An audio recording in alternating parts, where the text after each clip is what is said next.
Kemudian kita masuk kepada rangkaian ketiga, yaitu kata sambutan dari Presiden Konsulting Bapak Prof. Agustianto. Pada Bapak Prof, dipersilakan. Ya, terima kasih Bapak Dr. Budi Abdullah, SHMH. Bismillahirrahmanirrahim. Assalamualaikum warahmatullahi wabarakatuh.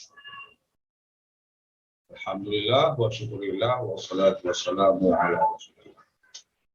Yang saya hormati Bapak Ibu sekalian, para peserta musyawarah tentang lahan dan inovasi produknya,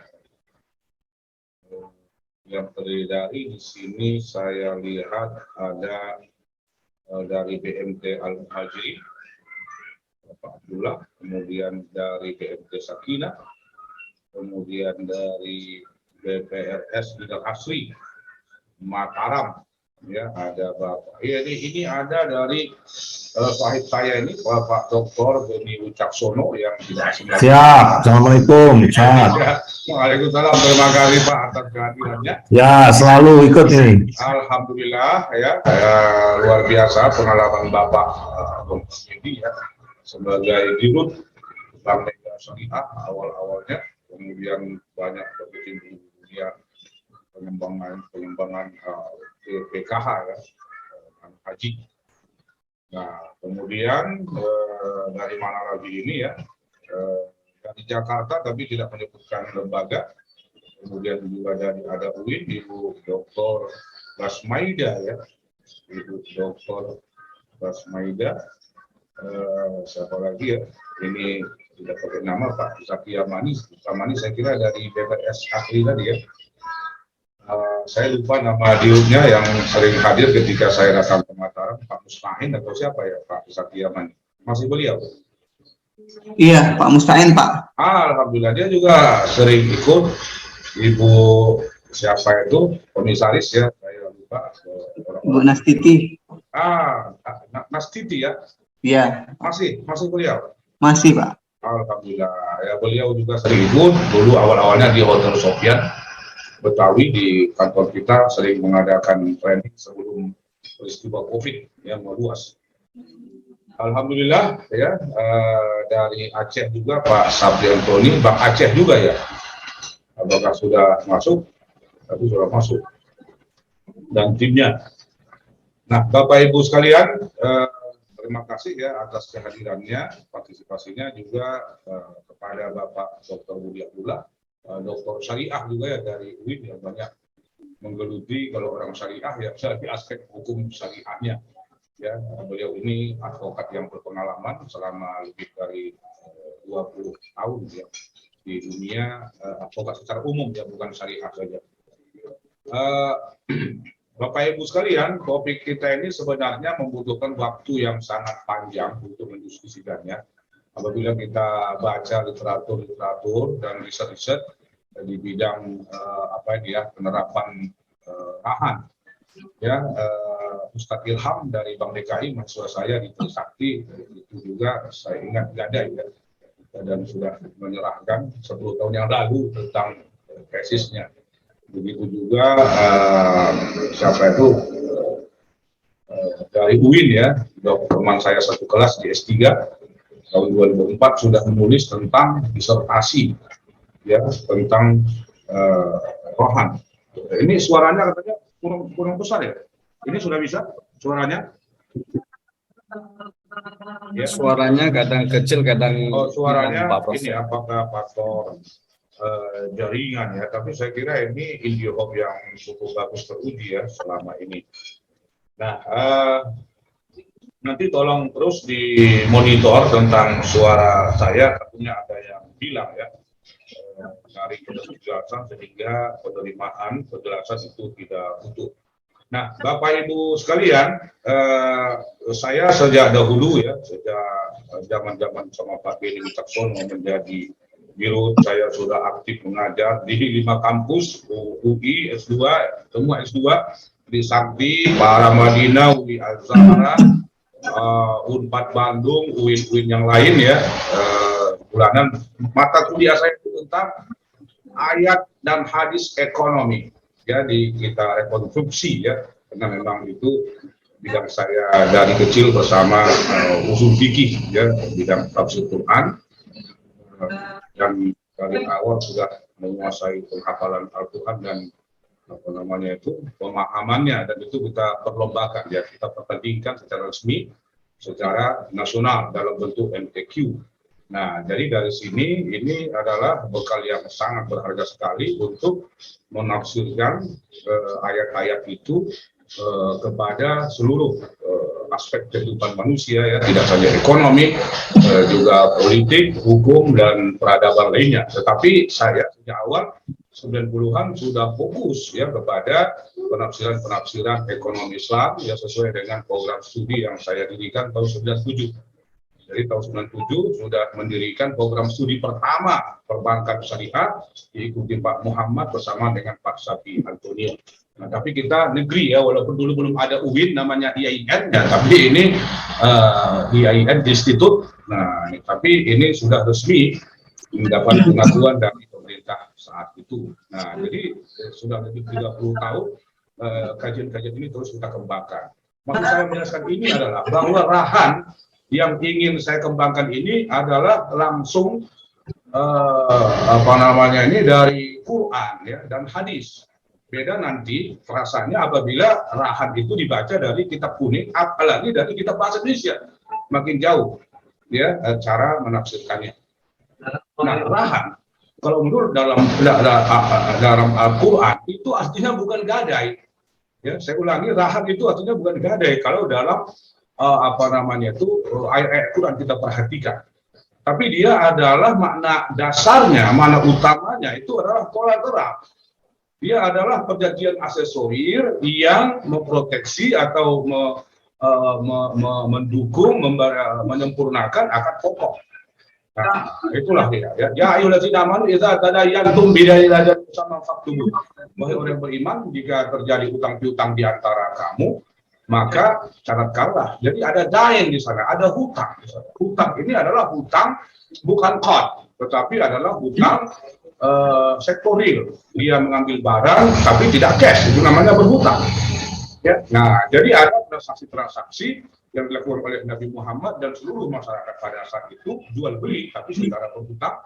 Nah, kemudian ayat berikutnya ayat 283 adalah wa in kuntum ala safarin wa lam tajidu katiban farihan maqbul.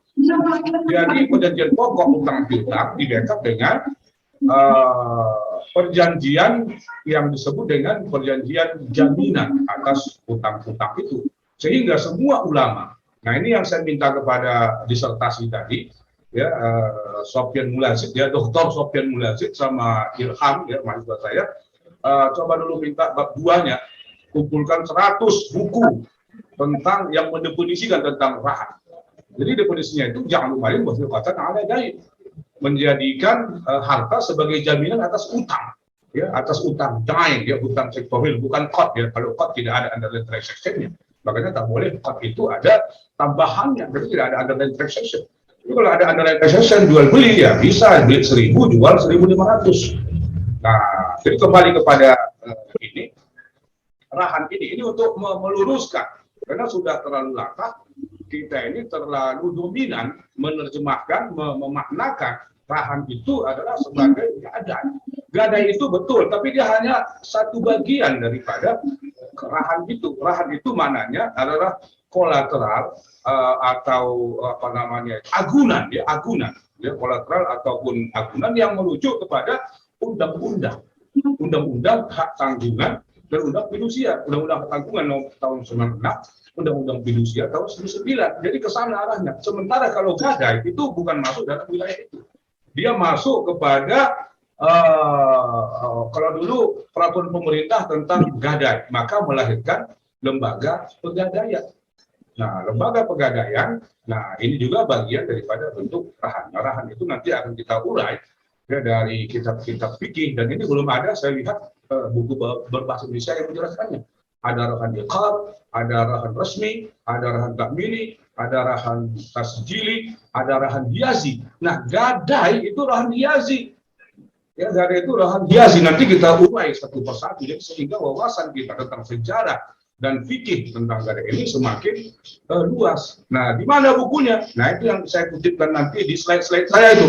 Nah, di buku-buku sederhana Wahbah Suhaili itu sudah disebut itu rahan iqar, rahan rasmi, rahan tahmini, rahan tasjili itu memang made in Indonesia. Kalau nggak percaya silakan cari di Google rahan rahan tasjili. Tak muncul, tidak muncul itu. Ya, yang muncul adalah rahan iqar, rahan resmi, dan rahan tahmini. Itu adalah jaminan hak tanggungan dan jaminan hipotek. Nah, yang ingin saya simpulkan adalah bahwa rahan itu maknanya yang kita bahas, yang kita maknakan itu adalah kolateral, ya, agunan. Baru makna-makna berikutnya itu adalah gadai. Nanti akan kita uraikan. Nah, karena kolateral ini banyak macamnya yang kita bahas, tekankan di sini ya, karena mengingat waktu yang sangat terbatas, ini lebih saya fokuskan kepada gadai. Makanya di topik itu sebenarnya saya tak memunculkan kata rahan ya, saya memunculkan kata gadai. Ya, gadai. Nah, jadi berarti kolateral itu tidak kita bahas dalam tanggungan, tidak secara detail seperti yang kemarin yang kita lakukan. Jadi kita batasi di gadai pengembangannya, inovasi pengembangannya, dan bagaimana ini bisa kita kembangkan ya di dalam praktek keuangan syariah. Nah, tapi belakangan teman-teman minta notaris yang mengikuti ini minta juga ditambahkan sedikit undang-undang hak tanggungan dan fidusia, jaminan hak tanggungan fidusia, yaitu tidak apa, karena itu juga bagian daripada rahan itu sendiri. Nah, jadi kalau rahan ini adalah, nanti akan saya jelaskan juga secara detail, ini adalah jaminan kebendaan. Nah, dalam KUH Perdata juga sering dijelaskan oleh Dr. Budi Abdullah. Ya, ada jaminan kebendaan, ada jaminan personal garansi, ya, saksiah namanya kalau dalam bahasa Arab itu kafalah.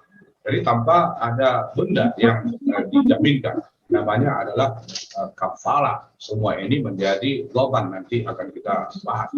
Nah, Bapak Ibu sekalian, di dalam praktek gadai dan jaminan ini akan banyak kita bahas isu-isu, kemudian bagaimana pandangan ulama, serta hukum-hukum syariah yang terkait dengan pengembangan gadai dan bagaimana inovasi gadai. Kenapa harus ada inovasi? Karena selama ini seluruh BPRS ini, BNT itu hanya berputar di penerapan gadai ini, hanya di itu aja. Itu aja maksudnya adalah rahan dan qad ijarah, ya, atau rahan dan ijarah saja seperti di dalam praktek pergadaian syariah. Nah, padahal fatwa-fatwa sudah memberikan respon yang sangat positif untuk mengembangkan ini melalui fatwa nomor 92. Nah, ini juga nanti akan kita bahas supaya rahan ini ya bisa kita kembangkan lebih luas ya, dan pintu masuk keuangan kita bukan dari segi ijarah saja.